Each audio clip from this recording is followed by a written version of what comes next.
നമസ്കാരം. ഷോക്കടിക്കാത്ത ഇലക്ട്രിസിറ്റി എന്ന് നിങ്ങൾ കേട്ടിട്ടുണ്ടോ? അത് നമുക്കിന്ന് നിർമ്മിക്കാം. എല്ലാവർക്കും മധുസ് ടെക്കിൻ്റെ ഒരു പുതിയ വീഡിയോയിലേക്ക് സ്വാഗതം. നമ്മൾ ഇലക്ട്രോണിക്സ് ഉപകരണങ്ങൾ റിപ്പയർ ചെയ്യുമ്പോഴും പ്രോജക്റ്റുകൾ ചെയ്യുമ്പോഴും സർക്യൂട്ടുകൾ അസംബിൾ ചെയ്യുമ്പോഴും സോൾഡർ ചെയ്യുമ്പോഴൊക്കെ വൈദ്യുതി ഉപയോഗിച്ചാണ് നമ്മൾ ചെയ്യുന്നത്. അപ്പോൾ നമുക്ക് ഇതൊക്കെ ചെയ്യുമ്പോൾ ഷോക്കടിക്കാത്ത തരത്തിലുള്ള ഒരു വൈദ്യുതി ഉൽപ്പാദിപ്പിക്കാൻ നമുക്ക് പറ്റും.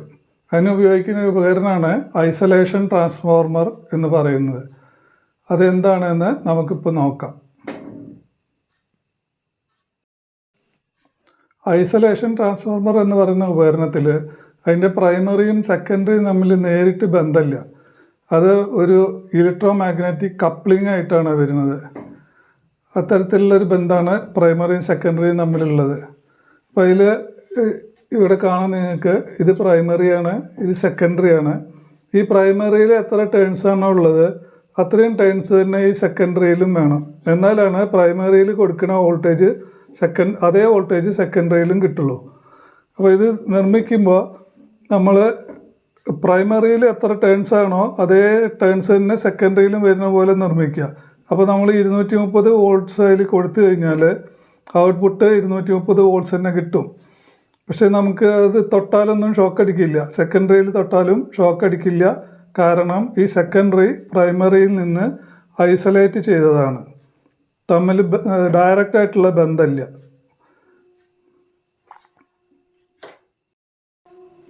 ഇതാണ് ഐസൊലേഷൻ ട്രാൻസ്ഫോർമർ.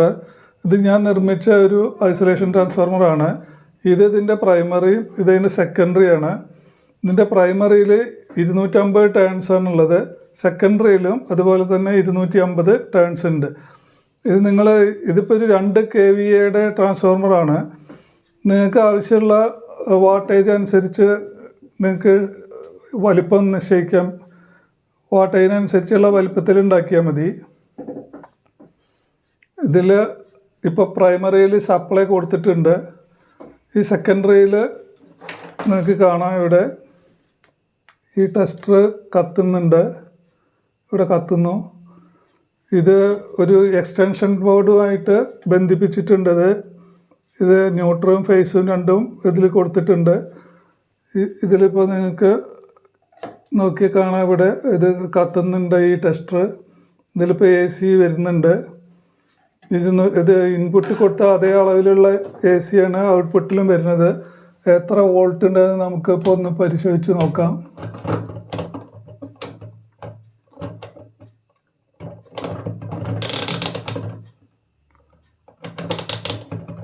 ഈ മൾട്ടിമീറ്റർ ഞാൻ 750 വോൾട്ട്സിൽ വെച്ചിരിക്കുകയാണ് AC. ഇപ്പോൾ നമ്മളത് മെഷർ ചെയ്യുകയാണ്, എത്ര ഔട്ട്പുട്ട് വരുന്നുണ്ട് നോക്കാം. 229 വോൾട്ട് ഔട്ട്പുട്ട് വരുന്നുണ്ട്. 230 വോൾട്ടാണ് ഇൻപുട്ട് കൊടുത്തിരിക്കുന്നത്.